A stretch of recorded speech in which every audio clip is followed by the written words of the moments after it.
Assalamualaikum warahmatullahi wabarakatuh. Alhamdulillahi rabbil alamin wassalatu wassalamu ala habibina al-mustafa al-karim wa ala alihi wa ashabihi ajma'in, amma ba'du. Saudari-saudariku sekalian, dimanapun Anda berada, alhamdulillah kita dapat berjumpa kembali dan mengikuti perkembangan-perkembangan akhir-akhir ini yang sering dibahas tentang masalah yang menjadi khilafiyah di bagian ulama. Bahkan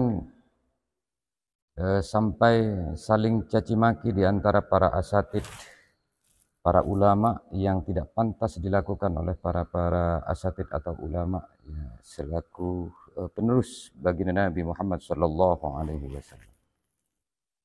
Terutama dalam hal musik, yakni hukum nyanyi ataupun alat musik. Musik ini sejak zaman dahulu itu memang khilafiyah. Jadi para ulama memang berbeda pendapat. Ada yang mengharamkan, tapi ada juga yang memperbolehkan. Tentunya dengan didasari dengan hujjah atau kaidah-kaidah yang sahih dari para ulama terdahulu. Maka dari itu, yang pertama coba kita ambilkan dari kitabnya Ibnu Taimiyah, yaitu yang menjadi junjungan para kaum-kaum yang benar-benar tidak memperbolehkan, artinya haram secara mutlak. Padahal musik ini tergantung, bahkan alat musik ataupun musiknya, lagunya, itu tergantung pada ilatnya.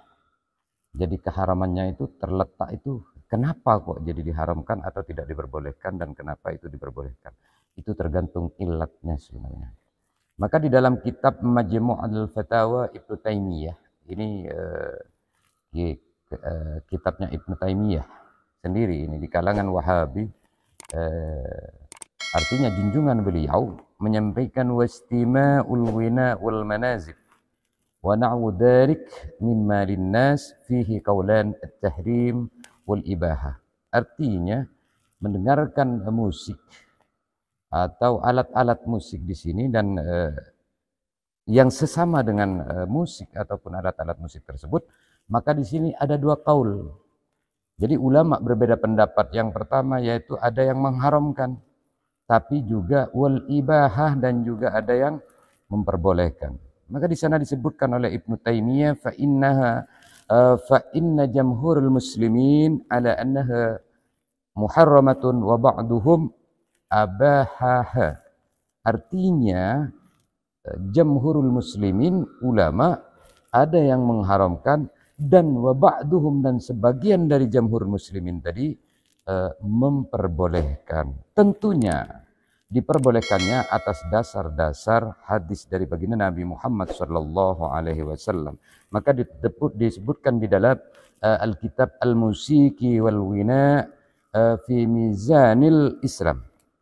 Jadi di sana ada satu kisah dari dari Buraidah al-Aslami, qala kharaja Rasulullah sallallahu alaihi wasallam fi ba'di ma'azibihi falamma sarafa ila akhirih. Jadi di sana itu disebutkan ada satu kisah bahwasanya ketika Rasulullah sallallahu alaihi wasallam pergi berperang dan lalu bertemu dengan salah seorang gadis hitam atau gadis, lalu gadis itu berbicara, ada berkata kepada baginda Nabi Muhammad sallallahu alaihi wasallam. Kata si gadis itu kepada baginda, ya Rasulullah, jika engkau Allah menyelamatkan engkau sehingga pulang dari perang dengan selamat, maka saya bersumpah demi Allah saya akan bernyanyi atau menari di hadapanmu ya Rasulullah. Nah, jadi seperti itu. Atau saya memukul rebana dan bernyanyi di hadapanmu ya Rasulullah. Jadi Rasulullah menjawab, jika kamu bernadar maka lakukanlah, tapi jika itu tidak maka janganlah. Artinya jangan kau lakukan jika itu tidak bernadar. Artinya selama nadar itu atau nadar itu tidak melangkahi aturan syariat, maka Rasulullah SAW memperbolehkan dengan hal itu.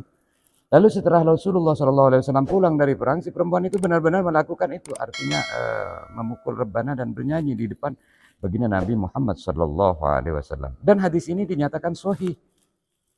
Jadi hadis ini dinyatakan sahih. Fahadal hadis hujjatan qawiyatan fi ibahatil ma'azif wal wina biwairi mahdurin. Jadi hadis ini kuat hujjahnya.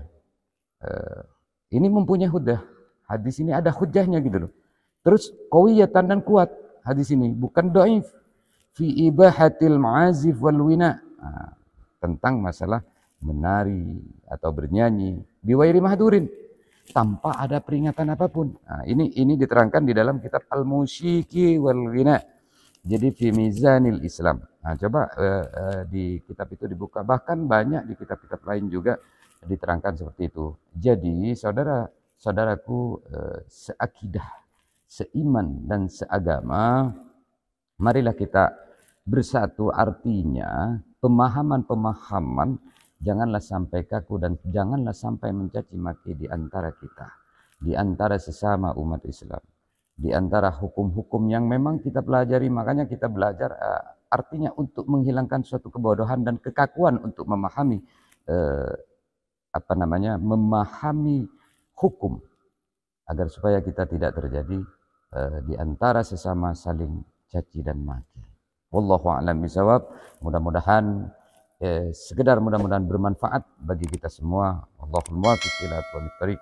Assalamualaikum warahmatullahi wabarakatuh.